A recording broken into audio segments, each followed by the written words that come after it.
তাও হারে শিল্পী, সংস্কৃতিকর্মী, নায়ক, নায়িকাদের ওপর হত্যা মামলা বা হত্যা চেষ্টা মামলা দেওয়ার কারণটা কি বলে মনে করছেন? এটা তো স্পষ্ট।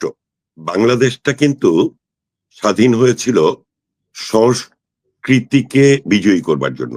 এখন আমাদের কিন্তু একটি সাধারণ ধারণা হচ্ছে সংস্কৃতি মানে গান, নাচ, আবৃত্তি, চিত্রকলা, চারুকলা, এগুলো। কিন্তু সংস্কৃতিটা হচ্ছে আসলে আমাদের জীবনযাপন প্রক্রিয়া। এই যে ধর্মের ভিত্তিতে আহ, দুটো ভাগ হলো, ভারত এবং পাকিস্তান। আমরা পাকিস্তানের অংশ হলাম মুসলমানের পূর্ব পাকিস্তান হিসেবে। এটি যে ভুল ছিল, এই ভুলটি 1948 সালেই বঙ্গবন্ধু অনুধাবন করেন এবং বাংলাদেশের আপামর মানুষ সেটি অনুধাবন করে। এবং 48-এর পর থেকে 1952 সালে ভাষা আন্দোলন। ভাষা আমাদের সংস্কৃতি। রবীন্দ্রসঙ্গীতকে নিষিদ্ধ করা, এই যে গান গাইবার স্বাধীনতা, এটা আমাদের সংস্কৃতি। এই সংস্কৃতিকে বিজয়ী করবার জন্য ধারাবাহিকভাবে লড়াই সংগ্রামের মধ্য দিয়ে 1971 এবং 30 লক্ষ শহীদ, 2 লক্ষ মা বোনের সম্ভ্রমের বিনিময়ে আমাদের এই দেশটা স্বাধীন হলো। সেই স্বাধীন দেশটাকে আজকে যখন নাকি ষড়যন্ত্রের মাধ্যমে, যেটিকে আন্দোলন বলা হচ্ছে, এটি কোনোভাবেই গণঅভ্যুত্থান কিংবা আন্দোলন হিসেবে আমরা মনে করি না। আমরা মনে করি একটি ষড়যন্ত্র। সেই ষড়যন্ত্রের প্রক্রিয়ায় বাংলাদেশের বাঙালিদের জীবন প্রণালীকে গ্রাস করে নেবার যে প্রক্রিয়া, সেই প্রক্রিয়ারই অংশ হচ্ছে এই জুলাই আগস্টের অভ্যুত্থান। সেই জায়গাতে সংস্কৃতি কর্মীদেরকে গ্রেপ্তার করা হবে, সংস্কৃতির উপরে নির্যাতনটা আসবে, এটি কিন্তু খুব স্বাভাবিক। আপনি যে কথাগুলো বলেছেন যে শিল্পী, সংস্কৃতি কর্মী, নায়ক, নায়িকা, আসলে এরা প্রত্যেকে সংস্কৃতি কর্মী। আবৃত্তি শিল্পী আমি, কেউ গানের শিল্পী, কেউ চলচ্চিত্রে অভিনয় করে, কেউ নাটকে অভিনয় করে। এই যে ঢালাওভাবে সংস্কৃতি কর্মীদের গ্রেপ্তার, এটি হচ্ছে একটি পরাজিত সংস্কৃতি। 1971 সালে যে সংস্কৃতিটি পরাজিত হয়েছিল, তাকে বিজয়ী করবার ষড়যন্ত্র। সুতরাং এটিকে আমি ভিন্নভাবে দেখি না। আমি মনে করি যে তারা যে কাজটি করছে, এটি তাদের দিক থেকে খুব স্বাভাবিক একটি প্রক্রিয়া। পরাজিতরা পরাজয়ের প্রতিশোধ নিতে চাইবে এবং আমাদের বাঙালি সংস্কৃতিকে বা এই ভূখণ্ডে সকলে মিলে একসাথে থাকার যে সংস্কৃতি, সেই সংস্কৃতিটাকে পরাজিত করতে চাইবে। এটি খুব স্বাভাবিক বলে আমি মনে করি। আমি এখানে বিস্মিত হচ্ছি না একেবারেই। কিন্তু ধরুন এটা আপনার বয়ান। কিন্তু অন্যদিকে জুলাই আগস্টে মানে শত, শত মানুষের প্রাণ গেছে এবং ধরুন এই শিল্পী, সংস্কৃতিকর্মী, নায়ক, নায়িকাদেরকে বলা হচ্ছে তারা সেই ফ্যাসিস্ট সরকারকে বাঁচিয়ে রাখতে আ তারা সবসময় উৎসাহ জুগিয়েছেন। এদের অনেকে সংসদ সদস্য হয়েছেন, অনেকে নমিনেশন চেয়েছেন এবং এরা সবসময় সেই ফ্যাসিস্ট সরকারের পাশে ছিলেন। আর এর পাশাপাশি বলা হচ্ছে যে সেই জুলাই আগস্ট আন্দোলনেও তো সকলে অংশ নেন নাই। কাজেই এই যে আন্দোলনে অংশ না নেওয়া, অনেকে বরং গিয়ে বিটিভি ভাঙা হয়েছে, সেই বিটিভি ভাঙার পাশে গিয়ে দাঁড়িয়েছেন। এগুলোকে তো অন্যায় হিসেবে দেখছেন যারা এই জুলাই আগস্টে আন্দোলনে বিজয়ী পক্ষ। কাজেই পরাজিত পক্ষের পক্ষে তো এরা ছিলেন বটে। একটা হচ্ছে যে জুলাই আগস্ট, আমি যে কথাটা একদম শুরুতেই বললাম যে জুলাই আগস্টের আন্দোলনের মধ্য দিয়ে যারা নিজেদেরকে বিজয়ী বলে নিজেদেরকে আবিষ্কার করছে এবং মানুষের কাছে নিজেদেরকে উপস্থাপন করছে, সেই বিজয়ী শক্তিটি কিন্তু 71-এর পরাজিত শক্তি। এবং এই যে ধারাবাহিকতা, এর ধারাবাহিকতা কিন্তু বাংলাদেশের রাজনীতিতে সকল সময়ই ছিল। প্রথমত হচ্ছে যে ফ্যাসিস্ট বলে যাদেরকে আখ্যায়িত করা হচ্ছে, বাংলাদেশ আওয়ামী লীগ। আওয়ামী লীগ 16 বছর শাসন করেছে, সেই শাসনে ভুল ছিল, সঠিক ছিল, অনেক রকম ব্যাখ্যা আছে। সেগুলো নিয়ে আমি বরং কথা না বলে আমি যেই জায়গাটাকে মূলত ফোকাস করতে চাই, সেটা হচ্ছে বাংলাদেশের রাজনীতি মুক্তিযুদ্ধের পক্ষের শক্তির রাজনীতি হিসেবে যদি আমরা দেখি, তাহলে এটি কিন্তু ৭১ পূর্ববর্তী সময় থেকে ৭১ পরবর্তী এই ২০২৫ পর্যন্ত ধারাবাহিকভাবে এই রাজনীতির একটা পরম্পরা আছে। যেমন আমরা যদি জামাতে ইসলামের কথা ধরি, যারা ৭১ মুক্তিযুদ্ধের বিরোধিতা করেছে, মুসলিম লীগ সহ যারা ছিল ৭০-এর নির্বাচনে নৌকার বিপরীতে দাঁড়িয়ে তারা বা পাকিস্তানের পক্ষে থাকার রাজনীতিটাকে বিজয়ী করতে চেয়েছিল। এখন এই যে পাকিস্তানের রাজনীতি আর বাংলাদেশের রাজনীতি, এই দুটি রাজনীতির দ্বান্দ্বিক সম্পর্কে সংস্কৃতি কর্মীরা সবসময় কিন্তু বাংলাদেশের পক্ষের রাজনীতিতে ছিল, আছে এবং থাকবে। এই যে জায়গাটা, এই জায়গাটাতে দাঁড়িয়ে যখন আমি মুক্তিযুদ্ধের কথা বলি, তখন গিয়ে ৭১ পরবর্তী সময়ে যে রাজনৈতিক ঘটনাগুলো ঘটেছে, ৭৫-এর 15ই আগস্ট, ৯০-এর স্বৈরাচার বিরোধী আন্দোলনে আমাদের বিজয়, ৯১-এ আমরা ভাবলাম গণতান্ত্রিক শক্তি বিজয়ী হলো, কিন্তু ৯১ থেকে ৯৬-এর মধ্যে যুদ্ধাপরাধীদের বিচারের দাবিতে জাহানারা ইমামের নেতৃত্বে যে আন্দোলনটা গড়ে উঠেছিল, সে আন্দোলনের কারণে জাহানারা ইমাম সহ ২৪ জনের বিরুদ্ধে রাষ্ট্রদ্রোহিতার মামলা দেওয়া হয়েছিল। ৯৬ থেকে ২০০১ বঙ্গবন্ধু হত্যার বিচার এবং যুদ্ধাপরাধীদের বিচারের প্রক্রিয়া শুরু হয়েছিল, এবং ২০০৮ থেকে ২০২৪ এই সময়ের ভেতরে বঙ্গবন্ধু হত্যার রায় কার্যকর করা হয়েছে, যুদ্ধাপরাধীদের বিচার হয়েছে, বিচারের রায় কার্যকর করা হয়েছে। এটি কি বাংলাদেশ আওয়ামী লীগের রাজনীতি, নাকি ৭১-এ আমরা যারা বিজয়ী হয়েছিলাম, যাদেরকে ৭৫-এ 15ই আগস্ট পরাজিত করা হলো, তাদের রাজনীতি? যখন আমরা এই কথাগুলো বলি সংস্কৃতি কর্মীরা, তখন আমাদেরকে বাংলাদেশ আওয়ামী লীগ বানিয়ে দেয়া হয়।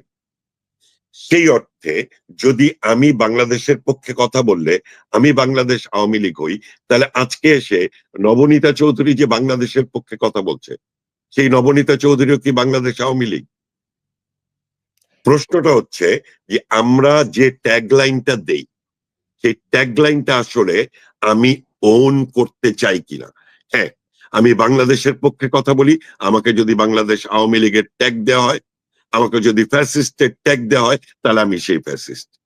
আসলে আমি আপনাকে ট্যাগলাইনের কথা যদি বলেন আহকাম ভাই, মানে দেখেন, ফ্যাসিস্ট শব্দটা যেমন এই আগস্ট আন্দোলনের পর প্রথম শুনতে শুরু করলাম। মানে এর আগে তো স্বৈরাচার শুনেছি, এরশাদের সময় একনায়ক, এসব ভাষা শুনেছি বাংলায়। তো ফ্যাসিস্ট শোনা শুরু করলাম।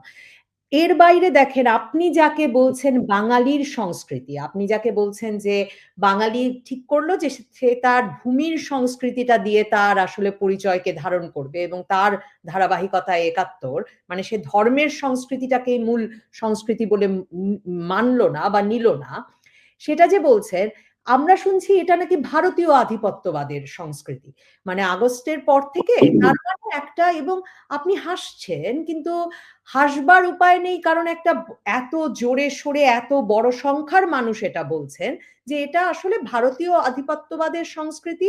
তো এই বাংলার সংস্কৃতি, বাঙালির সংস্কৃতি বলে আজন্ম যাকে জানলাম, যা চর্চা করলাম আমরা, বা আপনারা যাকে অ্যাক্টিভিজমের পর্যায়ে নিয়ে গেলেন, সেটাকে তার মানে ভারতীয় সংস্কৃতি মনে করছে একটা পক্ষ।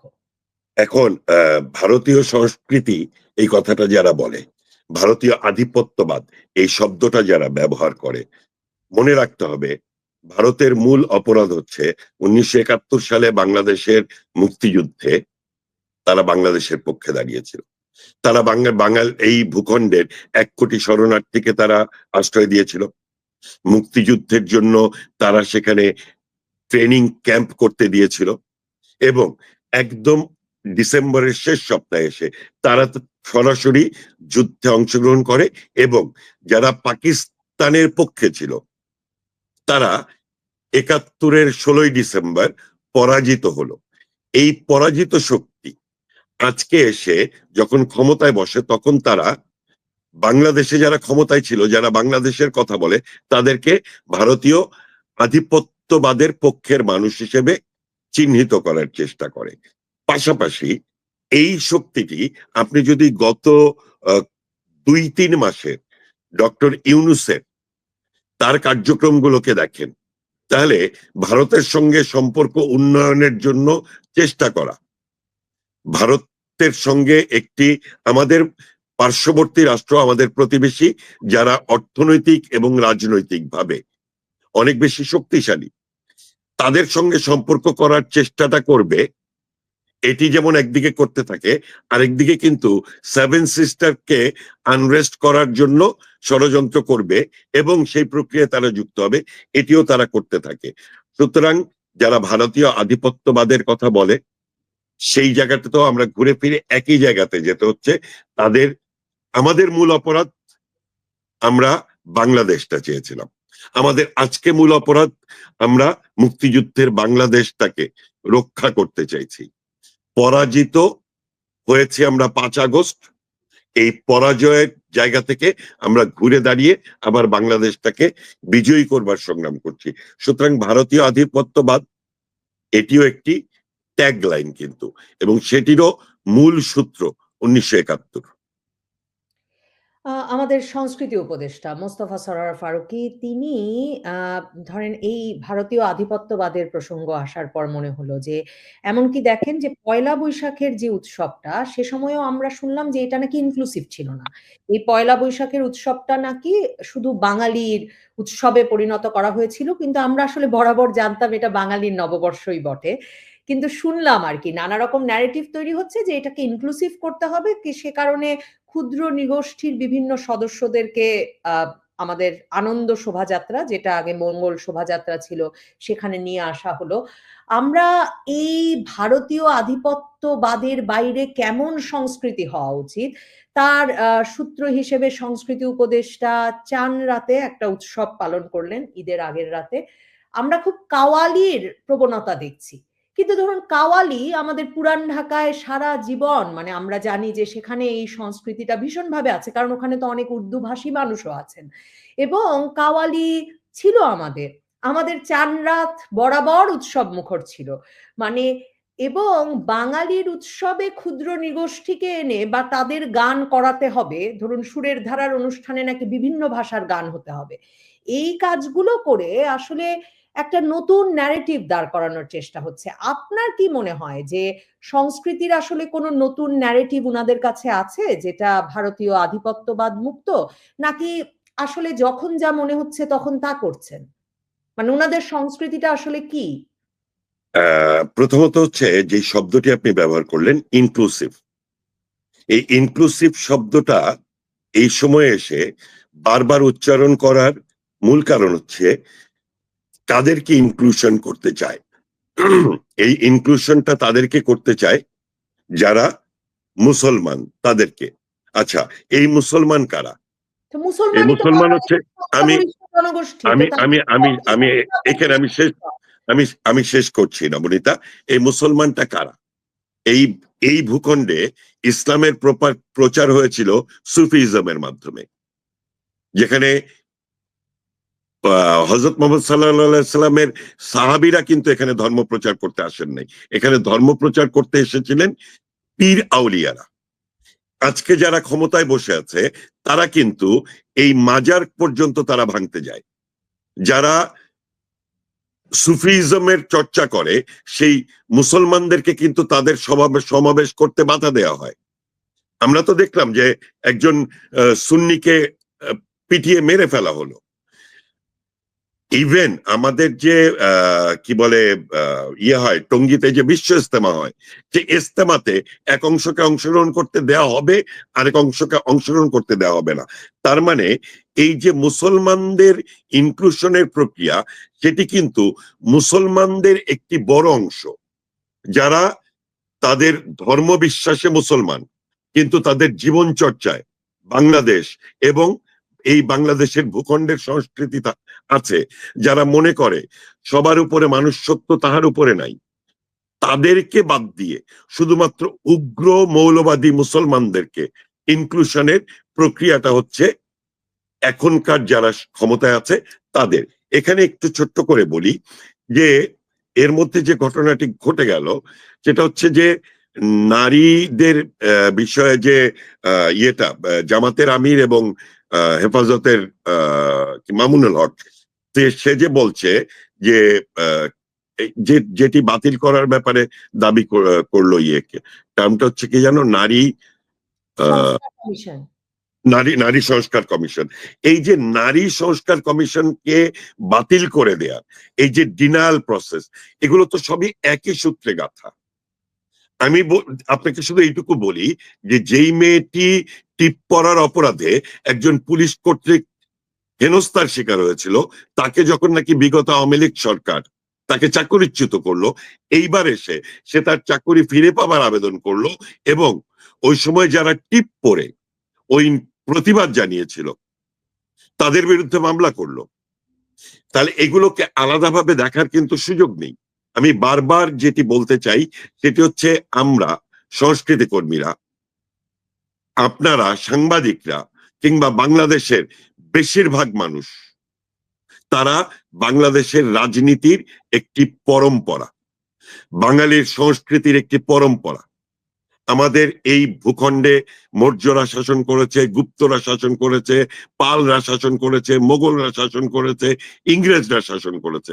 এদের সবার সংস্কৃতি থেকে গ্রহণ করে আমরা একটি জাতি হিসেবে দাঁড়িয়েছি, যেই জাতির মূল দর্শন হচ্ছে সবার উপরে মানুষ সত্য, তাহার উপরে নাই। এই দর্শনটাকে যারা ধারণ করে, সেই ধারণকৃত মানুষগুলোর একটি রাজনীতি আছে, আর সেই রাজনীতির একটি চর্চা করার জন্য বা ক্ষমতায় যাবার প্রক্রিয়া হিসেবে একটি রাজনৈতিক দল আছে। সেই রাজনৈতিক দলটা হচ্ছে বাংলাদেশ আওয়ামী লীগ, কিংবা কিছু বাম সংগঠনগুলো।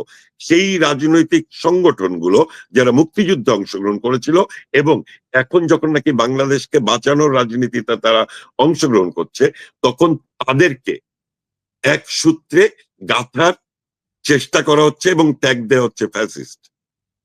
কিন্তু যখন আমরা পরাজিত হয়ে বিজয়ী হবার প্রক্রিয়ায় নামলাম, তখন বারবার ইনক্লুসিভের কথা বলে আসলে তারা এক্সক্লুশনের প্রক্রিয়ায় যাচ্ছে। এবং এক্সক্লুশনটা হচ্ছে বাংলাদেশ, মুক্তিযুদ্ধ এবং এই ভূখণ্ডের সংস্কৃতিকে এক্সক্লুড করে they wanted to include the Islamic terrorism. এই জায়গাটা সময়ের সাথে সাথে অনেক বেশি স্পষ্ট হয়ে উঠছে। আমি একটি কথা বলি, এই যে জুলাই আগস্টের আন্দোলনে ছাত্রকে মেরে ঝুলিয়ে রাখা হলো লাশ, পুলিশকে মেরে লাশ ঝুলিয়ে রাখা হলো, এই লাশ ঝুলিয়ে রাখার সংস্কৃতিটা কোত্থেকে এসেছে? মুক্তিযুদ্ধের সময় থেকে। মুক্তিযোদ্ধাদের মেরে রাজাকার এবং পাক বাহিনীরা রাস্তার মোড়ে ঝুলিয়ে রাখতো যাতে মানুষ আতঙ্কিত হয়। এই লাশ ঝুলিয়ে রাখার আরেকটি প্রক্রিয়া আমরা দেখেছি বাংলা ভাইয়ের সময়, আর তারই ধারাবাহিকতায় এই জুলাই আগস্টের আন্দোলনে লাশ ঝুলিয়ে রাখা হলো। এই যে আপনি বললেন বিটিভি ভাঙা, মেট্রো রেল ভাঙা, পদ্মা সেতু ভাঙা, সেতু ভবন আগুন দিয়ে দেওয়া, এটিকে যারা নাকি স্থাপনা ভাঙা আর হত্যাকাণ্ডের বিরুদ্ধে মানবিকতার একটি সীমারেখা টানতে চায়, তাদের উদ্দেশ্যে আমি শুধু বলবো, এই যে স্থাপনাগুলো ভাঙা, এই ভাঙাটাও তো মুক্তিযুদ্ধের সময়ের সংস্কৃতি। এবং রাজাকাররা যাতে তাদের সঙ্গে অন্তর যোগাযোগ না করতে পারে, ওই সময় মুক্তিযোদ্ধারা বক্স কালভার্ট ভেঙে দিত। তাহলে এই জুলাই আগস্টের আন্দোলনে এই যে ভাঙাটা, এই ভাঙাটা কিন্তু একটা নন কমিউনিকেশন তৈরি করা।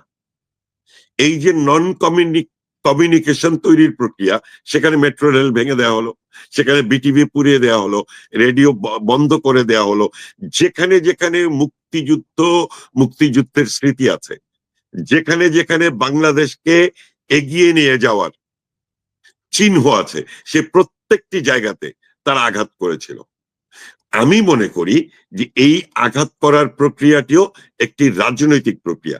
যারা সেই সময় এটিকে অনুধাবন করে সে স্থাপনাগুলো ভাঙার পক্ষে দাঁড়িয়েছিল, বিপক্ষে দাঁড়িয়েছিল, তাদেরকে কিন্তু আপনি যদি ওই সময় হত্যাকাণ্ডের বিপক্ষেও মানুষ হিসেবে আইডেন্টিফাই করেন, তাহলে কিন্তু ভুল করবেন। আমরা ভুল করব।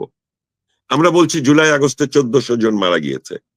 প্রথম 16 জুলাই যে 6 জন মারা গেল, সেই 6 জনের ভেতরে প্রথম শহীদ কিন্তু ঢাকা কলেজের সামনে একটি ছাত্রলীগের ছেলে, যার বাবা নীলফামারীতে ভ্যান চালায়। এরপরে চট্টগ্রামে একটি ছাত্রাবাসের ছাদ থেকে 2 জন ছাত্রলীগের ছেলেকে একদম ছুঁড়ে ফেলে দিয়ে মেরে ফেলা হলো। দুপুরের পরে গিয়ে সাইদের বুকে রাবার বুলেটের কয়েকটা টুকরা লাগলো এবং 4 ঘন্টা পরে তাকে মৃত ঘোষণা করে আন্দোলনটা ছড়িয়ে দেওয়া হলো। এরপরে যেই হত্যাকাণ্ডগুলো ঘটেছে, রাষ্ট্র যারা চালায় তারা কিন্তু বলে যে জনগণের জানমালের নিরাপত্তার জন্য পুলিশকে অ্যাকশনে যেতে হয়েছে। যেই কথাটি জুলাই আগস্টের আন্দোলনে ওই সময় যারা সরকার পরিচালনায় ছিল তাদের ভাষ্য ছিল। আর এখন এসে এই যে সাধারণ মানুষরা রাজপথে নামলেই, রাস্তায় নামলেই তাদেরকে পুলিশ দিয়ে পেটানো হচ্ছে, যেই স্কুল শিক্ষকরা, একজন শিক্ষক তার 2 বছরের সন্তানকে নিয়ে যখন তার অধিকারের জন্য রাস্তায় নামে, তখন যখন পানি দিয়ে তাকে এমন ভাবে জল কামান দিয়ে পানি মারা হয় যে সে আরেকটু হলে মারা যেত। তার মানে কি? তার মানে রাষ্ট্র যারা পরিচালনা করে তাদের একটা ভাষা থাকে, সেই ভাষাটা হচ্ছে জনগণের জানমালের নিরাপত্তা। তার বিপরীতে দাঁড়িয়ে যারা আন্দোলন করে তারা তখন সেই আন্দোলনে ভাঙচুর কিংবা হত্যাকাণ্ড সকল কিছুকে জাস্টিফাই করে। জুলাই আগস্টের আন্দোলনে ছাত্ররা মারা গিয়েছে, জনগণ মারা গিয়েছে। সেই জনগণের ভেতরে ছাত্রলীগ সে কি মানুষ নয়? পুলিশ সে কি মানুষ নয়? যেই জাতিসংঘের মানবাধিকার কমিশনের রিপোর্ট, যেটিকে বটম লাইন ধরা হচ্ছে, আন্তর্জাতিক আইনে মানবতার বিরুদ্ধে অপরাধ হিসেবে যেই হত্যাকাণ্ডগুলোকে আইডেন্টিফাই করা হচ্ছে, সেই হত্যাকাণ্ডের একটা বড় অংশ কিন্তু ঘটেছে 4 আগস্ট থেকে তার পরবর্তী 15ই আগস্টের মধ্যে। সেই সময়ে সেই হত্যাকাণ্ডগুলো কারা করেছে? কারা সেই হত্যাকাণ্ডের শিকার? একজন সংস্কৃতি কর্মী হিসেবে সম্মিলিত সাংস্কৃতিক জোটের পক্ষে আমি 18 জুলাই শাহবাগের মোড়ে সকল হত্যাকাণ্ডের প্রতিবাদ জানিয়েছিলাম। সকল হত্যাকাণ্ড শহীদদের স্মৃতির উদ্দেশ্যে প্রদীপ প্রজ্বলন করেছিলাম। আমাকে ফ্যাসিস্টের দোসর বলা হয়েছে। এই জায়গাটায় যদি একটু থামাই, দুটো প্রশ্ন। এক, এই ফ্যাসিস্টের দোসর আসলে কে ট্যাগ পাচ্ছেন, কে মুক্তি পাচ্ছেন সেই প্রসঙ্গে আসতেই চাই। আমি এর আগে এই যে আপনি ইনক্লুসিভ করবার চেষ্টা নিয়ে সংস্কৃতি উপদেষ্টার বা এই যে এর জুলাই আগস্ট আন্দোলনের পর যারা ক্ষমতায় এলেন তা নিয়ে আপনি প্রশ্ন তুললেন, আপনি বলছেন সেটা আসলে এরা আসলে কট্টরপন্থীদের, মৌলবাদীদের, আপনি ইসলামী সন্ত্রাসী এসব শব্দ উচ্চারণ করেছেন। আমি যদি সেটা নাও করি, মানে যারা কড়াকড়ি ভাবে ধর্ম পালন করেন তাদের তো অন্তর্ভুক্ত করার প্রয়োজন ছিল, প্রয়োজন আছে। তো আপনারা সেটা পারলেন না কেন? মানে আপনি তো বহু দশক ধরে, বা ধরুন সম্মিলিত সাংস্কৃতিক জোটের যে কর্মকাণ্ড সারা দেশ জুড়ে, আবৃত্তি সমন্বয় পরিষদের কথা বলি বাংলাদেশে, এবং ধরুন 17 বছর ধরে তো আপনারা নির্ভেজাল খুবই একটা ভালো পরিবেশে, আপনাদের পক্ষের পরিবেশেই সংস্কৃতি চর্চা করেছেন। তাহলে কেন পারলেন না সকলকে অন্তর্ভুক্ত করতে? মানে সেই সংস্কৃতি আপনারা দিতে পারলেন না কেন? আপনার কি মনে হয় যে বাংলাদেশের সন্ত্রাসের বিরুদ্ধে শিল্প, সেই অপশনটাই বা তরুণদের দিতে পারলেন না কেন? সন্ত্রাসের বিরুদ্ধে শিল্প সবসময় ছিল, এখনো আছে, ভবিষ্যতেও থাকবে। শিল্পের ভাষাই হচ্ছে কখনোই এটি ধ্বংসযজ্ঞের পক্ষে যায় না। শিল্প সবসময় সৃষ্টির পক্ষে থাকে। আপনি যে কথাটি বললেন যে ইনক্লুসিভের ক্ষেত্রে যারা নাকি কট্টরভাবে ধর্মচর্চা করে তাদেরকে কেন আমরা ইনক্লুড করতে পারিনি? প্রথমত হচ্ছে বাংলাদেশের 90% মানুষ প্র্যাকটিসিং মুসলিম, তাদের ভেতরে কেউ পরিপূর্ণভাবে ইসলাম এবং ইসলামের জীবনযাপন করে। আর যাদের কথা আপনি বলছেন যে ইনক্লুসিভ কেন করিনি, আপনার কি মনে হয় যে হোলি আর্টিজান যারা ঘটিয়েছিল, যারা উদীচীর ইয়েতে অনুষ্ঠানে বোমা হামলা করেছিল, যারা পয়লা বৈশাখের রমনার বটমূলে বোমা হামলা করেছিল, যারা 2017 সালের 5 আগস্ট একযোগে সারা বাংলাদেশে 500 জায়গায় বোমা ফাটিয়েছিল, তাদেরকে আমরা বাংলাদেশের সংস্কৃতিতে ইনক্লুসিভ করব, নাকি তাদেরকে বাদ দিয়ে আমরা বাংলাদেশের মানুষকে ক্রমশ সংগঠিত করে তুলবো এবং মমতার বন্ধনে আবদ্ধ করে তোলবার চেষ্টা করব। বরং আপনি বলতে পারেন যে তাদেরকে পরিপূর্ণভাবে নির্মূলে আমরা ব্যর্থ হয়েছি, যেটি তারা যেমন এখন আমাদেরকে নির্মূল করতে চাইছে। সে আমাদের বলতে আমি বোঝাচ্ছি যারা বাংলাদেশের পক্ষের মানুষ, মুক্তিযুদ্ধের পক্ষের মানুষ, যারা মনে করে বঙ্গবন্ধুর নেতৃত্বে এদের স্বাধীন হয়েছে এবং বঙ্গবন্ধু আমাদের জাতির পিতা, তাদেরকে নির্মূল করার চেষ্টা করছে। আমরা ওই সময় নির্মূল করার চেষ্টা করা উচিত ছিল, আরো গুছিয়ে করা উচিত ছিল এবং এই শক্তিটাকে নির্মূল করা উচিত ছিল। তাহলে বাংলাদেশে নারী স্বাধীনতা হুমকির মুখে পড়তো না, বাংলাদেশে মুক্তিযোদ্ধাদের গলায় জুতার মালা পরানোর দৃশ্য আমরা দেখতাম না, সাংবাদিকদের কথা বলার, প্রশ্ন করার স্বাধীনতা হরণ হতো না। 2 দিন আগেই তো 3 জন সাংবাদিক শুধু প্রশ্ন করেছিল, তারা নাই।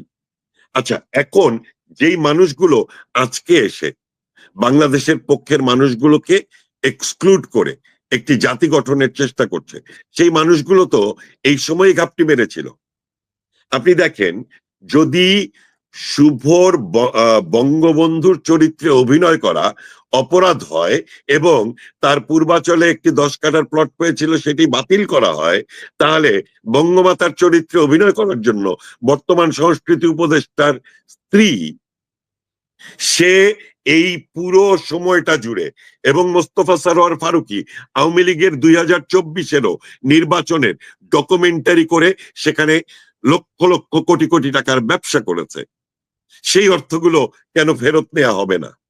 সময় কিন্তু আসবে, যারা এখন বাংলাদেশকে এক্সক্লুড করতে চায়, এই ভূখণ্ডের সংস্কৃতিকে এক্সক্লুড করতে চায়, তারা কিন্তু আবর্জনার আস্থা করেই কিন্তু নিক্ষিপ্ত হবে।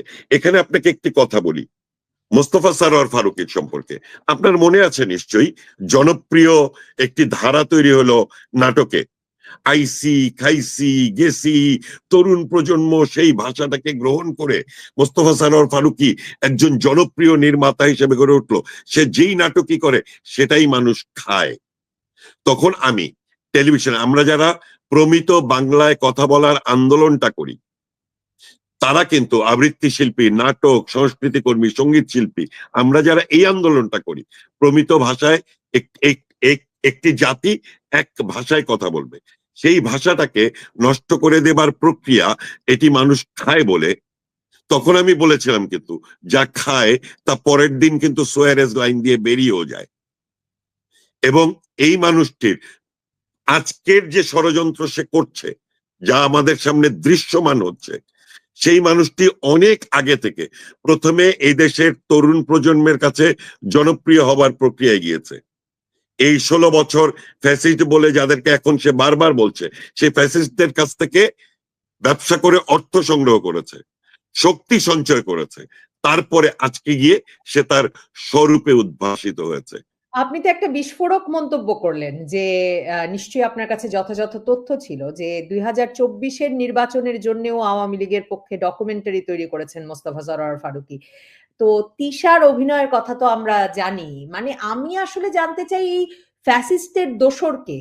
আর দোসর কে না, এই সার্টিফিকেটটা কে দিচ্ছেন? মানে মানে ওই তো মানে ধরেন সকল শেখ হাসিনার সাথে ছবি থাকার কারণে নানা কারণে নায়ক নায়িকা সকলের বিরুদ্ধে যদি মামলা হয়, তাহলে তিশার বিরুদ্ধে মামলা হচ্ছে না কেন? মানে বাংলাদেশে তো এখন আর হত্যা মামলা হতে কারো বিরুদ্ধে বাকি নেই।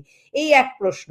দ্বিতীয় প্রশ্ন, ধরুন এই যে আপনি ব্যবসায়িক সুবিধার কথাও বললেন, ব্যবসায়িক সুবিধা নেওয়ার জন্যই নাকি শমী কায়সার জেলে, এবং অনেক মাস হয়ে গেল কিন্তু শমী কায়সার জেলে তো জেলেই। কিন্তু ধরুন আবার ইরেশ জাকেরের বিরুদ্ধে যখন মামলা হলো, তখন আমরা শুনলাম যে এবার মানে এমনকি মোস্তফা সরোয়ার ফারুকী সাংবাদিকদেরকে বলছেন যে তিনি এটা একদম পছন্দ করেননি, এটা একদম উচিত হয়নি। মানে এই সার্টিফিকেট দেওয়ার সেন্টারটা কোথায় যে মোস্তফা সরোয়ার ফারুকী আসলে ফ্যাসিস্টের বিপক্ষে, আপনার ব্যবসা আপনার করলে এ পক্ষে ও বিপক্ষে, কারা দিচ্ছেন সার্টিফিকেট?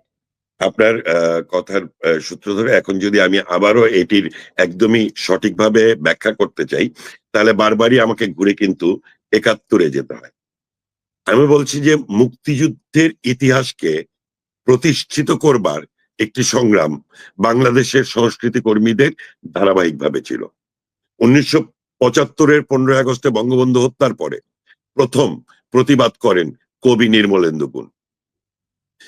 21-এর বইমেলাতে তিনি বঙ্গবন্ধুকে নিয়ে কবিতা পাঠ করেন এবং গ্রেপ্তার এড়াতে বাংলা একাডেমির দেয়াল টপকে তিনি পালিয়ে যান।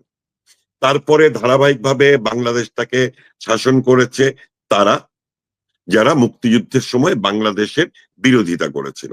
সুতরাং সঠিক ইতিহাসটা সামনে আসেনি। যখনই আওয়ামী লীগ ক্ষমতায় আসলো তখন মুক্তিযুদ্ধের ইতিহাসটা বারবার প্রচারিত হচ্ছে। সঠিক ইতিহাসটা আমরা তরুণ প্রজন্মের কাছে নিয়ে যাচ্ছি। আমরা যেমন মুক্তিযুদ্ধের সংস্কৃতি, মুক্তিযুদ্ধের ইতিহাসের ফেরিওয়ালা হিসেবে মাঠে মাঠে ঘুরে বেরিয়েছি, কিন্তু তথ্য প্রযুক্তির উন্নয়নের ফলে যখন নাকি এই তরুণ প্রজন্মের হাতের মুঠোয় বাংলাদেশটা চলে আসলো, বাংলাদেশের ইতিহাসটা চলে আসলো, তখন আমরা যারা বাংলাদেশের কথা বলেছি তাদের প্রত্যেককে আওয়ামী লীগের দোসর তখনও বলা হয়েছে, এখনো বলা হচ্ছে। আমি কিন্তু যে কারণে খুব স্পষ্টভাবে শুরুতে একটি কথা বলেছি, আমি বাংলাদেশের পক্ষে কথা বললে আমাকে যদি ফ্যাসিস্ট ট্যাগ দেওয়া হয় তাহলে আমি সেই ফ্যাসিস্ট। এখন এই ট্যাগটা কারা দিচ্ছে এই সময় এসে? খুব গুরুত্বপূর্ণ বিষয়। এই ট্যাগটা তারা দিচ্ছে যারা এই পুরো 54 বছর ধরে নিজেদেরকে একটা খোলসে রেখে, তাদের মূল পরিচয়টা মুখোশের আড়ালে রেখে তারা আমাদের মানুষ হিসেবে আমাদের সাথেই মিশেছিল। আমি বলছি যে দেখেন, সুস্পষ্টভাবে এখন কিন্তু আসছে। ইরেশ জাকেরের ব্যাপারে কেন মোস্তফা সরোয়ার ফারুকী বলবে না? আমেরিকার ডিপ স্টেটের টাকা ইরেশ জাকেরের অফিসে যে ভাগাভাগি হয়েছে সেটা তো আমরা জানি। আবার এই ইরেশ জাকের কিন্তু বাংলাদেশের সুবর্ণ জয়ন্তীর, তার কোম্পানি বাংলাদেশের সুবর্ণ জয়ন্তীর 10 দিনের অনুষ্ঠানের 4 দিন এশিয়াটিক করেছে, মুজিব বর্ষের 10 দিন। আর সুবর্ণ জয়ন্তীর অনুষ্ঠানের একদিন এশিয়াটিক করেছে, একদিন গ্রে করেছে, আর একদিন গ্রে এবং এশিয়াটিক মিলে করেছে। তারা যোগ্য প্রতিষ্ঠানও তো বটে। না, যোগ্য প্রতিষ্ঠান বলতে আসলে আমরা কি বুঝি দেখেন, ওই সময়ে একজন শিল্পী মুজিব বর্ষ এবং বাংলাদেশের সুবর্ণ জয়ন্তীর ইতিহাসের সময়ে যে ঘটনা, তার নাম এখন বলবো না, সে একটি স্ট্যাটাস লিখেছিল যে ভাগ্য ভালো মুক্তিযুদ্ধের সময় ইভেন্ট ম্যানেজমেন্ট কোম্পানি ছিল না, তাহলে মুক্তিযুদ্ধটাও ইভেন্ট ম্যানেজমেন্ট কোম্পানির হাতে দিয়ে দিত। এখন ঠোঁট মেলানোর সংস্কৃতি, ইভেন্ট ম্যানেজমেন্টের মাধ্যমে সঠিকভাবে একদম ইতিহাস তুলে ধরার প্রক্রিয়ার চেয়ে কত সুন্দরভাবে তা উপস্থাপন করা যায়, সেটি যখন মুখ্য হয়ে যায়, হাটে মাঠে ঘাটে গান গাওয়া শিল্পীরা যখন নাকি মুজিব বর্ষে দর্শক সারিতে উপস্থিত থাকার সুযোগ থেকে বঞ্চিত হয়, সেই মুজিব বর্ষ যারা মূল অনুষ্ঠানটি করে কোটি কোটি টাকা ব্যবসা করে, তাদেরই বড় অংশ কিন্তু এই জুলাই আগস্টে ষড়যন্ত্রের সঙ্গে যুক্ত ছিল। সুতরাং যারা মাঠের সংস্কৃতি কর্মী, যারা মাঠে ছিল, এখনো আছে, হয়তো ভবিষ্যতেও মাঠে থাকবে, আমরা জানি না মুক্তিযুদ্ধের পক্ষের শক্তি যদি ক্ষমতায় আসে আবারও এই হাটে মাঠের ঘাটের সংস্কৃতি কর্মীদের মূল্যায়ন হবে কিনা জানি না, কিন্তু এই মানুষগুলো বাংলাদেশের সংস্কৃতিকে বিজয়ী করবার জন্য মাঠে থাকবে।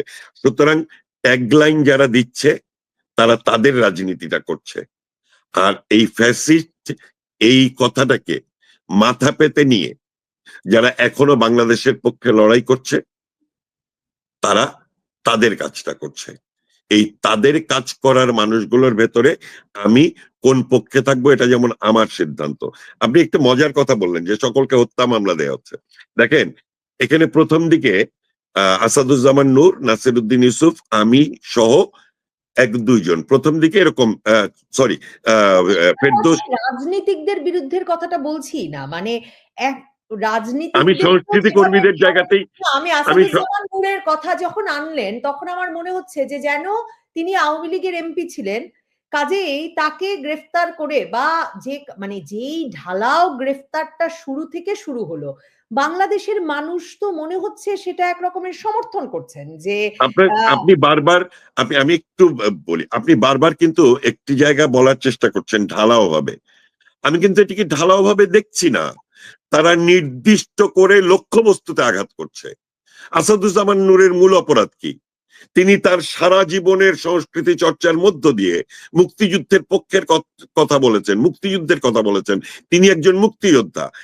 2014 নির্বাচনে রংপুর থেকে ভাড়া করা শিবির কর্মীরা নীলফামারীতে গিয়ে তাকে মেরে ফেলার চেষ্টা করলো, এবং তাকে বাঁচানোর জন্য যে 3 জন ছাত্রলীগ কর্মী ওদিন মারা গিয়েছিল, তাদের হত্যাকারীদের 2014 সালে আওয়ামী লীগ ক্ষমতায় আসার পর সেই হত্যাকারী শিবির কর্মীদেরকে যখন গ্রেপ্তার করা হলো এবং তাদেরকে ছাড়িয়ে নেওয়ার জন্য যখন নাকি শিবির আক্রমণ করলো পুলিশ ভ্যানে, সেইখানে ওই শিবিরের কর্মীরা ক্রস ফায়ারে মারা যায়।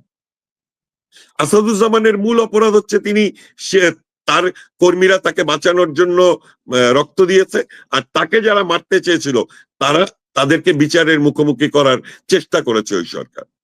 আমির হোসেন আমু কিংবা রাশেদ খান মেনন কিংবা হাসানুল হক ইনুর মতো এই বয়োজ্যেষ্ঠ রাজনীতিকদের অপরাধ কি?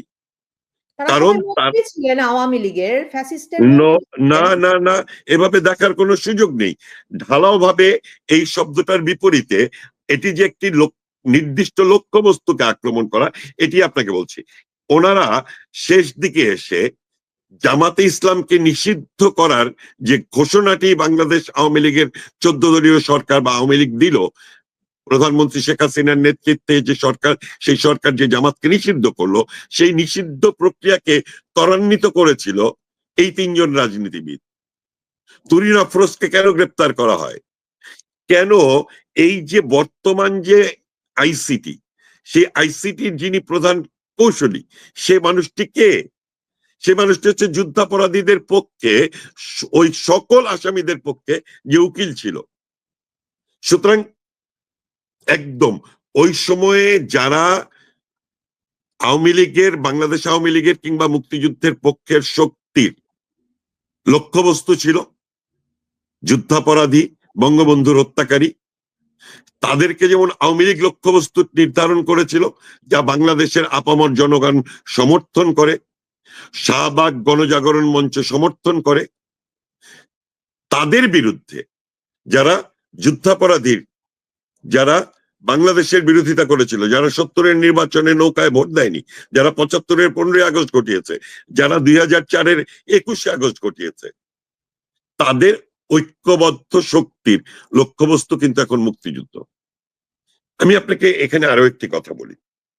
জুলাই আগস্টের আমি একটু বলি, এই যে আপনি যেভাবে সব ব্যাখ্যা করছেন, এখন তো আমাদেরকে, এবং গত কবছর ধরেই সেটা বারবার শুনছি যে এত বেশি নাকি মুক্তিযুদ্ধের কথা বলা হচ্ছে, এত বেশি নাকি যে মানে অভিযোগটা হচ্ছে যে এই যে সবকিছুকে মুক্তিযুদ্ধ দিয়ে ব্যাখ্যা করা, সবকিছুতে বঙ্গবন্ধু নিয়ে আসা, সবকিছুতে বাঙালি জাতীয়তাবাদ নিয়ে আসা, এতেই নাকি সমাজটা এমন বিভক্ত হয়ে গেল যে যার ফলশ্রুতিতে একদিকে ফ্যাসিস্ট আসলে খুবই জোরে সোরে বসতে পারলো, আর অন্যদিকে ফ্যাসিস্টের এরকম মানে বিরাট পতন হলো, এবং এখন আসলে কেউ আর মুক্তিযুদ্ধের কথা শুনতে চায় না। মানে এই ব্যাখ্যাগুলো, এই বয়ানগুলো তো আপনাদের শোনা দরকার। আমরা তো শুনছি, শুনতে শুনতে যে জায়গাটা আবিষ্কার করছি সেটা হচ্ছে ওই যে 48 থেকে যে বাংলাদেশের রাজনীতিতে যে ধারা প্রতিষ্ঠিত হয়, একটি ধারা বিজয় হয় 1971 সালে, আরেকটি ধারা পরাজিত হয়। তারা ধারাবাহিকভাবে মুক্তিযুদ্ধের ইতিহাসটাকে দীর্ঘদিন মানুষের কাছে যেতে দেয়নি, ভুলভাবে ইতিহাস উপস্থাপন করেছে। তার বিপরীতে যখন নাকি সুযোগটা আসলো ইতিহাসটা বলার, তখন আমরা নিশ্চিতভাবেই মনে করেছি যে এই ইতিহাসটা যত বেশি প্রচার করে মানুষের, একটি প্রজন্ম মুক্তিযুদ্ধের ভুল ইতিহাস জেনে বড় হয়েছে, সেই প্রজন্মটাকে মুক্তিযুদ্ধের ইতিহাস জানানোটা তো আমাদের দায়িত্বের মধ্যে পড়ে, আমরা জানিয়েছি। এবং এখন যারা নাকি রাষ্ট্র পরিচালনা করছে, তারা ষড়যন্ত্রটা এমন ভাবে করেছিল যে আওয়ামী লীগের 16 বছরের শাসনের মধ্য দিয়ে তারা সরকার এবং তরুণ প্রজন্ম ঐতিহাসিকভাবে সবসময় কিন্তু প্রতিষ্ঠান বিরোধী। 2014-তে যে ছেলেটি ভোট দিতে পারেনি, 2018-তে যে ছেলেটি ভোট দিতে পারেনি, 2024-এ যে ছেলেটি ভোট দিতে পারেনি বলে যে প্রচারটি করা হচ্ছে, এই একটি প্রজন্ম কিন্তু বর্তমান সময়ের প্রতিষ্ঠান বিরোধী প্রজন্ম। রাজনীতিতে একটি কথা আছে, 25 বছর বয়স পর্যন্ত যে কমিউনিস্ট না সে মানুষ না, আর 25 বছরের পরে যে কমিউনিস্ট সেও আসলে মানুষ না। এখানে কমিউনিস্ট ইটস এ টার্ম। 25 বছর বয়স পর্যন্ত তোর তারুণ্য সবসময় স্রোতের বিপরীতে হাঁটে, তারুণ্য সবসময় ক্ষমতার বিপরীতে দাঁড়ায়, এবং 16 বছর যেহেতু আওয়ামী লীগ ক্ষমতায় ছিল, তরুণ প্রজন্মকে ভুল বুঝিয়ে আওয়ামী লীগের বিপরীতে দাঁড় করানোটা সহজ ছিল। কিন্তু এরা 5 আগস্ট থেকেই ঘুরতে শুরু করেছে রাজপথে, লাখ লাখ মানুষ, এখন সেটা কমতে কমতে সংখ্যায় দাঁড়িয়েছে 30, 50, 100, 200, খুব বেশি হলে 1000।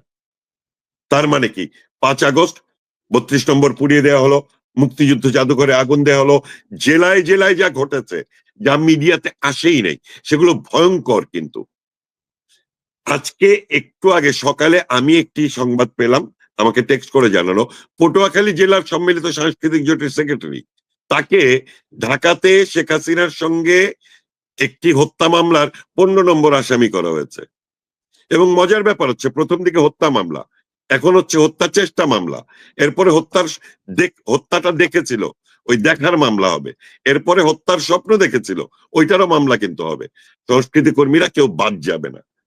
আমাদেরকে হত্যা মামলা দিয়েছে, আমরা মাথা পেতে নিয়েছি। থাকে না যে কখনো কখনো ফ্যাসিস্ট, আমি বলছি যে ফ্যাসিস্টের ইতিহাসটা তো আপনাকে বলার কিছু নাই।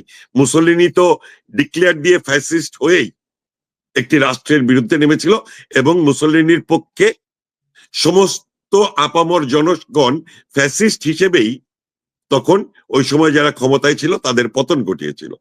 কিন্তু ফ্যাসিস্ট শব্দটা কেন নেগেটিভ হলো?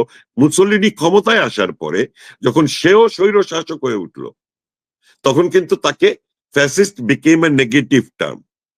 কিন্তু ফ্যাসিস্ট শব্দটা এই বিশ্বে প্রথম পরিচিত হয় জনগণের পক্ষের শব্দ হিসেবে। সুতরাং শেখ হাসিনাকে জনগণের পক্ষে থাকার কারণে যদি ফ্যাসিস্ট বলে, তাহলে উনি যেমন ফ্যাসিস্ট হতে রাজি, আমাদেরকে যদি ফ্যাসিস্ট বলে আমরাও ফ্যাসিস্ট হতে রাজি। জামাতের প্রসঙ্গে যদি আসেন, আপনাকে জামাতের আমিরের কিছু সুস্পষ্ট কোট আনকোট বলি। 1971 জামাতে ইসলামীর বক্তব্য ছিল, জামাতে ইসলামী আর পাকিস্তান সেনাবাহিনী দেশপ্রেমিক। আর এই জামাতের আমির 5ই আগস্টের পরে এসে বলেছে বর্তমান সেনাবাহিনী এবং জামাতে ইসলামী দেশপ্রেমিক। এই বয়ানের কোনো মিল পান আপনি? আপনিও পান, আমিও পাই।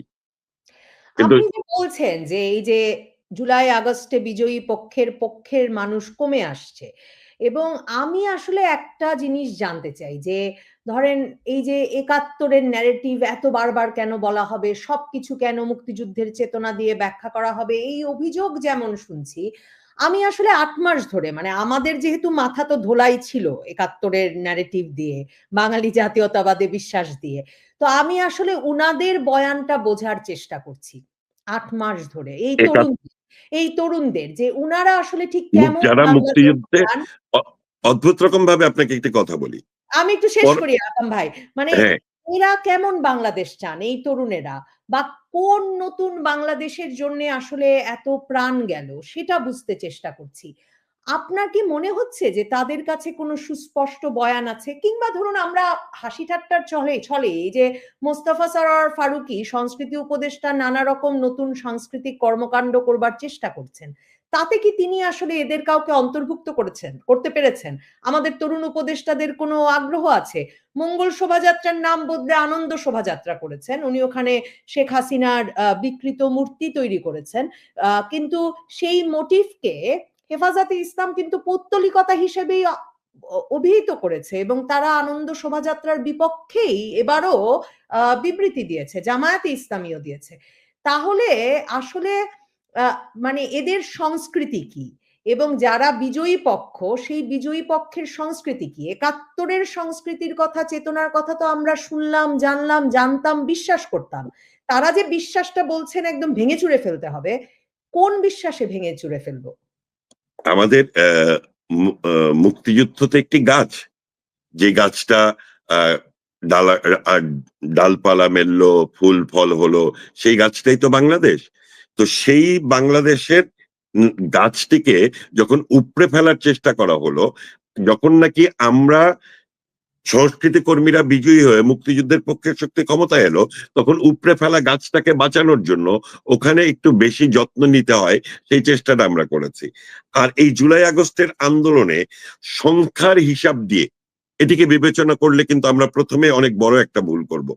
তরুণ প্রজন্ম কখনোই বাংলাদেশের বিপক্ষে যায়নি। তরুণ প্রজন্ম তাদের স্বভাবগত চরিত্রের কারণেই প্রতিষ্ঠানের বিরোধিতা করেছে।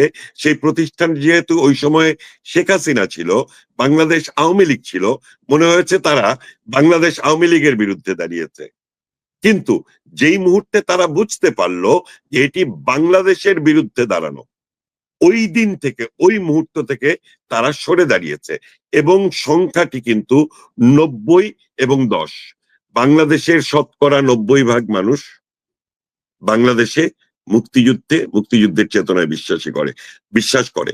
এই তরুণ প্রজন্মকে ষড়যন্ত্র করে কনস্পিরেসি থিওরির মাধ্যমে একটা মেটিকুলাস প্ল্যান, ইভেন প্রত্যেকটা হত্যাকাণ্ড, এগুলো তো একটা প্ল্যান করে করা, এবং তারা তাদের পরিচয়গুলো কিন্তু পেছনে রেখে রেখে এসেছে। লাশ ঝুলিয়ে রাখা, স্থাপনাগুলো ভাঙা, পুলিশের উপর আক্রমণ করে পুলিশের মনোবল ভেঙে দেয়া, এগুলোর ভেতর দিয়ে তারা সরকারের পতন ঘটালো। কিন্তু সরকারের পতনের জন্য যে লাখ লাখ মানুষ রাস্তায় নেমে এসেছিল, তারা কিন্তু 5 আগস্টেই তারা ভুলটা বুঝতে পারে। অথবা আরেকটি সময় আগস্ট, সেপ্টেম্বর, অক্টোবরের মধ্যে আইন শৃঙ্খলা পরিস্থিতির অবনতি, সাধারণ মানুষের নির্যাতন, নারীদের উপরে নির্যাতন, এগুলোর ভেতর দিয়ে তরুণ প্রজন্ম কিন্তু ওখান থেকে সরে আসতে শুরু করলো। এখন তারা পুরোপুরি সরে এসেছে। যেই মানুষগুলো ওখানে আছে তারা কিন্তু এই সময়ে আওয়ামী লীগের সরকারের সময় 16 বছরের শাসনামলে তারা ছদ্মবেশে ছিল, তারা ছদ্মবেশটা খুলে বেরিয়ে আসলো। শিল্পকলার ডিজি যখন ডিসেম্বরে বিজয় উৎসবকে বলে ডিসেম্বর উৎসব, আর এদিকে মঙ্গল শোভাযাত্রাকে বলা হয় আনন্দ শোভাযাত্রা, আমি কিন্তু এগুলোকে বিচ্ছিন্নভাবে দেখি না। এই বছর তারা ক্ষমতায়, অর্থাৎ জামাতে ইসলামী, হেফাজতে ইসলাম কিংবা ইউনূস সরকারের যারা উপদেষ্টা, তাদের কাউকে আলাদাভাবে দেখার সুযোগ নেই। তো তারা একটাই অংশ, তারা একই সুতোয় গাঁথা, তাদের চরিত্র এক, অভিন্ন, তাদের কোনো ছায়া নেই। তাদের মাথার উপরে সূর্য, সেই সূর্যটা বাংলাদেশের বিরুদ্ধে। এখন এই তরুণ প্রজন্মকে গুছিয়ে নতুন করে লড়াই শুরু করাটা গুরুত্বপূর্ণ। এবং আমি আপনাকে একটি কথা বলি, এই যে যত বেশি হত্যা মামলা দিচ্ছে, যত বেশি হত্যা চেষ্টা মামলা দিচ্ছে, যত বেশি শিল্পী সংস্কৃতি কর্মীদের নির্যাতন করছে, যত বেশি নারীদেরকে কুঠুরিভুক্ত করার চেষ্টা করছে, বোরখা এবং হিজাবে ঢেকে দেওয়ার চেষ্টা করছে, তত এই দেশের মানুষ ঐক্যবদ্ধ হচ্ছে আবারও বাংলাদেশের পক্ষে। এবং তারা যে অনেক বড় একটা ভুল করেছে, যে ভুলগুলোর কথা আমরা জুলাইয়ের মাঝামাঝি সময় থেকে বলে এসেছি, তখন আমাদেরকেও ট্রল করা হয়েছে। তারা এখন বুঝতে পারছে যে আমরা সঠিক ছিলাম। আমরা প্রথম দিকে অল্প কয়েকজন মানুষ কথা বলতে শুরু করেছিলাম। আপনি লক্ষ্য করবেন আসাদুজ্জামান নূর গ্রেপ্তার হয়েছিল, ফেসবুকে আমি সহ 2-3 জন মানুষ স্ট্যাটাস লিখেছিল। আমি অফিসিয়ালি সম্মিলিত সাংস্কৃতিক জোট থেকে, বাংলাদেশ আবৃত্তি সমন্বয় পরিষদ থেকে বিবৃতি দিয়েছিলাম। আর তার কয়েকদিন পরে এহসানুল আজিজ বাবু নামে একটি নাট্যকর্মী যখন গ্রেপ্তার হলো, তার জন্য কিন্তু ফেসবুকে প্রতিবাদের ঝড় উঠেছে। এই জায়গাটা থেকে বোঝা যায় যে জুলাই আগস্টে পরাজিত হয়েছে যারা, তারা যখন বুঝতে পেরেছে যে এটি তাদের পরাজয় শুধু না, এটি মুক্তিযুদ্ধের পরাজয়, এটি বাংলাদেশের আত্মপরিচয়ের পরাজয়, তখন তারা কথা বলতে শুরু করেছে। কিন্তু মানুষ তো আসলে কি করবে? মানে ধরুন একদম সাম্প্রতিক এই যে ধরুন অভিনেতা সিদ্দিক, তিনি জনপ্রিয় অভিনেতা, তিনি রাস্তা দিয়ে যাচ্ছিলেন, এই যে মানুষটাকে পিটিয়ে কাপড় জামা ছিঁড়ে এবং অসংবেদনশীল ভাবে সেই ছবি ভিডিও ছড়িয়ে পড়লো, পুলিশ উল্টো তাকে হত্যা চেষ্টা মামলায় ধরলো, রিমান্ডে নিল, কিন্তু যেই যুবকরা তাকে পিটিয়ে এনে থানায় দিল তাদেরকে কিছু করলো না। সাধারণ মানুষ তো আসলে এর বিরুদ্ধে প্রতিরোধ গড়ে তুলতে পারছে না। আমি বন্ধ, কনসার্ট বন্ধ, মানে পাকিস্তানের শিল্পীদের কয়েকটা কনসার্ট হয়েছে, আপনার মাজার বন্ধ, হ্যাঁ, কিন্তু মানুষের সঠিকভাবে যারা ধর্ম আমার যেমন অনেক মানে লোকশিল্পীর সঙ্গে পরিচয় আছেন, যাদের সঙ্গে মাজারের খুবই ঘনিষ্ঠ সম্পর্ক এবং তারা তাদের বাড়ি ভাঙার কষ্ট পেয়েছেন রীতিমতো। তো সেই মানুষগুলো কিছু তো করে উঠতে পারছেন না আসলে। করে উঠতে পারছে না, কারণটা হচ্ছে, মারতে এলে আমি আমি কি করব? নবনীতা, আমি একটি কথা বলি আপনাকে। আপনি বাংলাদেশের পক্ষে কথা বলছেন, কিন্তু আপনি বাংলাদেশের ভেতরে যে সাংবাদিকরা আছেন, যে সংস্কৃতি কর্মীরা আছে, তারা কেউ বাংলাদেশের পক্ষে কথা বলতে পারছে না। যেই কথা বলছে তাকে গ্রেপ্তার করা হচ্ছে। এখানে আপনাকে একটু বলতে চাই, সিদ্দিক নামে একজনকে যাকে গ্রেপ্তার করা হলো, আর নারী নির্যাতনকারী একটি ছেলেকে যখন জেল থেকে বের করে এনে ফুলের মালা পরিয়ে দেওয়া হলো, এই দুটি কিন্তু ভিন্ন কোনো ঘটনা নয়, একই ঘটনা। আপনি আয়নার সামনে দাঁড়িয়ে দেখছেন, আমি আয়নার পেছন থেকে দেখছি। আমি দেখতে পাচ্ছি যেই পরাজিত শক্তি, তারা তাদের ঐক্যবদ্ধভাবে তাদের রাজনৈতিক দর্শনটাকে স্থাপন করার প্রক্রিয়া আছে।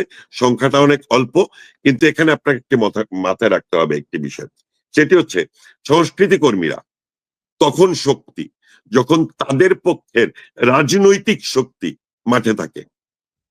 বাংলাদেশের পক্ষের রাজনৈতিক শক্তি, বাংলাদেশ আওয়ামী লীগ তো নেই। বাংলাদেশ আওয়ামী লীগ যদি আজকে মাঠে দাঁড়িয়ে কথা বলার মতো জায়গায় থাকতো, তাহলে সংস্কৃতি কর্মীরা রাস্তায় নেমে আসতো।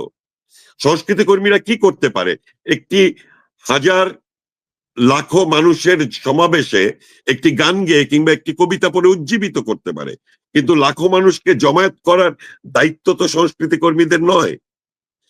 লাখো মানুষের জমায়েতে আপনি একজন নবনীতা কিংবা একজন সাংবাদিক যারা এখনো বাংলাদেশের পক্ষে কথা বলছে, তারা তখন গিয়ে দুটো কথা বলে জনগণকে উজ্জীবিত করতে পারে, কিন্তু জনগণকে সংগঠিত করার জন্য রাজনৈতিক শক্তিটাকে মাঠে রাখতে হয়।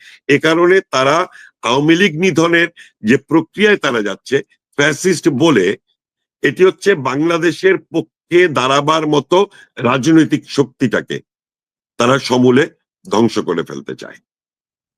এই এই যে জায়গায় এই যে আপনি যখন লাখো মানুষের সমাবেশে দাঁড়িয়ে সংস্কৃতি কর্মী ২ লাইন গান গাইতে পারে, আবৃত্তি করতে পারে বলছেন, তখন আসলে আলোচনাটা তো আসলে ভীষণভাবে একটা আবেগপ্রবণ জায়গায় চলে গেল। আমার তখন মানে বঙ্গবন্ধুর ১০ই জানুয়ারির ভাষণের কথা মনে পড়ছে স্বদেশ প্রত্যাবর্তন দিবসে এবং দেখেন সেদিন বঙ্গবন্ধু তখন আ রবীন্দ্রনাথের লাইন বলছেন যে, "রেখেছো বাঙালি করে মানুষ করনি" এবং রবি ঠাকুর এসে দেখে যাও বাঙালি মানুষ হয়েছে।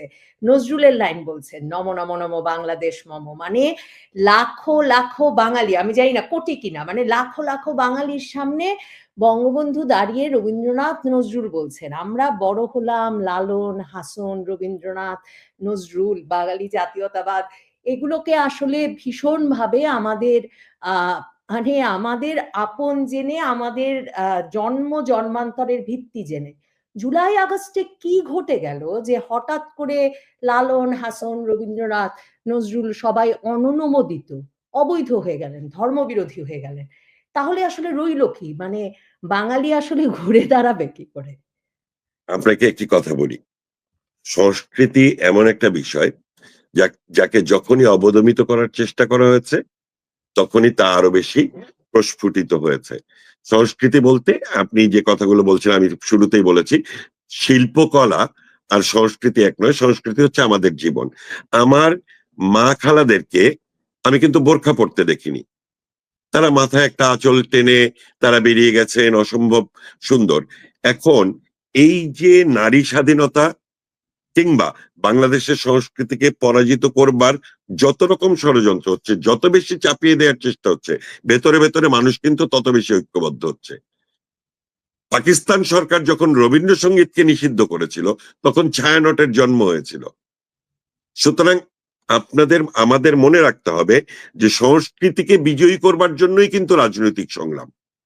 বঙ্গবন্ধু পোয়েট অফ পলিটিক্স, তার ৭ই মার্চের ভাষণ বাংলা সাহিত্যের অন্যতম কবিতা। এবারের সংগ্রাম আমাদের মুক্তির সংগ্রাম, এবারের সংগ্রাম স্বাধীনতার সংগ্রাম। এই যে পোয়েট অফ পলিটিক্স, তার ভেতরে যে কবিতা থাকবে, কবিতা জীবন, কবিতা সংগ্রাম, কবিতা আমার স্বপ্ন, কবিরা সত্যদ্রষ্টা, কবিরা স্বপ্নদ্রষ্টা, তারা যে আজকে দেখতে পান আমরা তা 10 বছর পরে দেখতে পাই। এটিকে জীবনের চর্চায় রাখলে যারা বর্তমানে ক্ষমতায় আছে, উগ্র মৌলবাদী ধর্মীয় গোষ্ঠী, তাদের জন্য এটি একটি হুমকি। সুতরাং তারা সংস্কৃতিকে পরাজিত করতে চায়। তারা রবীন্দ্রসঙ্গীত বন্ধ করে দিচ্ছে, তারা কবিতা যারা পড়ছে তাদেরকে বন্ধ করে দিচ্ছে, নাট্য উৎসব বন্ধ করে দিচ্ছে, রফিকুন নবীকে মঞ্চে উঠতে দেয়া হচ্ছে না। শিল্পাচার্য জয়নুল আবেদিনের ভাঙচুরও তো তারা ভেঙেছিল 5ই আগস্টে। বেগম রোকেয়ারও তো ভাস্কর্য ভেঙেছিল। বঙ্গবন্ধুর ভাস্কর্য ভাঙাকে যদি আমি ফ্যাসিস্টের বিরুদ্ধে আন্দোলনের অংশ হিসেবে দেখি, তাহলে বেগম রোকেয়ার অপরাধ কি? শিল্পাচার্য জয়নুল আবেদিনের অপরাধ কি? লালনের অপরাধ কি? কিংবা শিশু একাডেমির সামনে চাকার অপরাধ কি? ঢাকা বিশ্ববিদ্যালয়ের দোয়েলের অপরাধ কি? এগুলোকে তো ভেঙে ফেলার চেষ্টা করা হয়েছে, কারণ তাদের সংস্কৃতিতে ভাস্কর্য ধর্মীয়ভাবে নিষিদ্ধ একটি বিষয়। তারা বঙ্গবন্ধুকে বঙ্গবন্ধুর আদর্শের জন্য ভাঙেনি, তারা তাদের যে রাজনৈতিক দৃষ্টিভঙ্গি সেটি হচ্ছে ভাস্কর্যের বিরুদ্ধে তাদের সংস্কৃতি, সে কারণে ভাঙার চেষ্টা করেছে। আপনাকে একটু কথা বলি, আশাবাদের জায়গা এটা।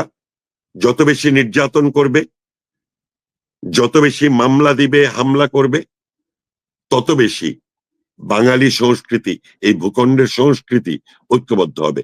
এই সংস্কৃতি শুধু শিল্পকলা নয়, শিল্পকলা একটি প্রকাশের মাধ্যম। কিন্তু আমাদের, আমি আপনাকে একটি কথা বলি, শোলাকিয়ার যে ঈদের জামাত, সেই ঈদের জামাতে গুলি করেছিল, সেই শোলাকিয়ার ঈদের জামাতে যে গুলি করেছিল, সেই গুলিতে যেই মাটি মারা গিয়েছিল তার নাম তো ঝর্ণা দাস, ঝর্ণা রানী দাস। সেই ঝর্ণা রানী কিন্তু ঈদের দিন তার ছেলের বন্ধুদের জন্য সেমাই রান্না করছিল। বাংলাদেশের সকল মা তার সন্তানদের জন্য প্রার্থনা করে, হিন্দু মা তার সন্তানদের জন্য প্রার্থনা করে, বাংলাদেশের সন্তান। মুসলমান মা তার সন্তানদের জন্য সেজদায় গিয়ে প্রার্থনা করে, তার সন্তানরা বাংলাদেশের সন্তান। খ্রিস্টান মা গির্জায় যায়, ঘন্টা বাজায়, সন্তানদের জন্য প্রার্থনা করে। বৌদ্ধ মা প্যাগোডায় যায়, ফানুস ওড়ায়, তার সন্তানদের জন্য প্রার্থনা করে। সকল মায়ের সন্তান এই বাংলাদেশের সন্তান। এবং আমি আপনাকে সুস্পষ্টভাবে উদাহরণ দিয়ে বলতে পারি, এই যে হোলি আর্টিজান যারা ঘটিয়েছিল, যে কয়েকজন তরুণ, সেই তরুণদের প্রত্যেকটা পরিবার কিন্তু মুক্তিযুদ্ধের পক্ষের সংস্কৃতিতে বিশ্বাসী একটি পরিবার। সেই পরিবারের সন্তানরা কেন হোলি আর্টিজানের মতো একটি ঘটনা ঘটায়? যখন আমরা এটিকে বিশ্লেষণ করব, তখন বুঝতে পারবো যে এই তরুণ প্রজন্মের ভেতরে একটি অংশ যাদের মগজ ধোলাইকৃত, যারা এই ভূখণ্ডের সংস্কৃতিতে বিশ্বাস করে না, তারা মনে করে জোর করে ইসলাম ধর্ম প্রচার করে মানুষকে মুসলমান বানাবে।